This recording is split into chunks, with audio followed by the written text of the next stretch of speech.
ఆయన అధికార పార్టీకి చెందిన ఎమ్మెల్యే. అధికారంలో ఉన్నాం కదా, ఏం చేసినా చెల్లుతుంది అనుకున్నాడేమో.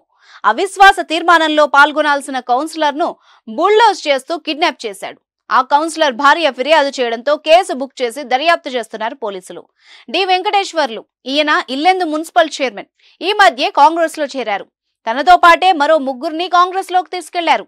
ఇంకేముంది, రగిలిపోయిన భారాస కౌన్సిలర్లు 19 మంది అవిశ్వాసం నోటీసులు ఇచ్చారు. దీనిపై నిన్న ప్రత్యేక సమావేశం నిర్వహించి పార్టీ సభ్యులకు మాజీ ఎమ్మెల్యే హరిప్రియ విప్ సైతం జారీ చేసింది. కేవలం ₹9కే డేటా సైన్స్ యూజింగ్ పైథాన్. ఇప్పుడే brainovision.in లో రిజిస్టర్ అవ్వండి. మున్సిపాలిటీలో మొత్తం 24 వార్డులుండగా బీఆర్ఎస్ నుంచి 19 మంది కౌన్సిలర్లు, 3 ఇండిపెండెంట్లు, న్యూ డెమోక్రసీ, సిపిఐ నుంచి ఒక్కొక్క కౌన్సిలర్ గెలుపొందారు. అయినప్పటికీ 16 మందే సమావేశానికి హాజరయ్యారు.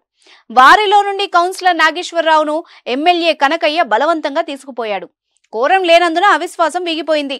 హైకోర్టు ఆదేశాలు ఉన్నప్పటికీ తమ సభ్యులకు రక్షణ కల్పించలేదని ఎమ్మెల్యే కనకయ్య తమ సభ్యుణ్ణి బలవంతంగా తీసుకెళ్లడం ప్రజాస్వామ్యానికి విఘాతమన్నారు.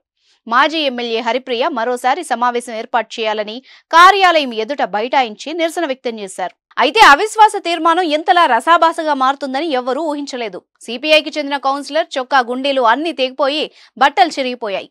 ఇక కుక్కు నాగేశ్వరరావు భార్య ఆందోళనతో అటు ఇటు పరుగులు పెట్టారు. మాజీ ఎమ్మెల్యే హరిప్రియ బాహాబాహికి దిగినా లాభం లేకుండా పోయింది.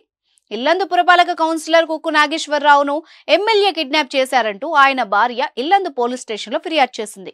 ఈ మేరకు ఆయనపై కిడ్నాప్ కేసు నమోదైంది. రాష్ట్ర వ్యాప్తంగా సంచలనం సృష్టించిన ఇల్లందు మున్సిపల్ చైర్మన్ దమ్మలపాటి వెంకటేశ్వరరావుపై పెట్టిన అవిశ్వాస తీర్మానం వీగిపోయింది. మున్సిపల్ సమావేశానికి హాజరయ్యేందుకు ఉదయం 10:30 కుక్కు నాగేశ్వరరావు మున్సిపాలిటీ కార్యాలయానికి వెళ్తుండగా ఎమ్మెల్యే కోరం కనకయ్య ఆయన్ను అటకాయించి బలవంతంగా కిడ్నాప్ చేసి తీసుకెళ్లాడు.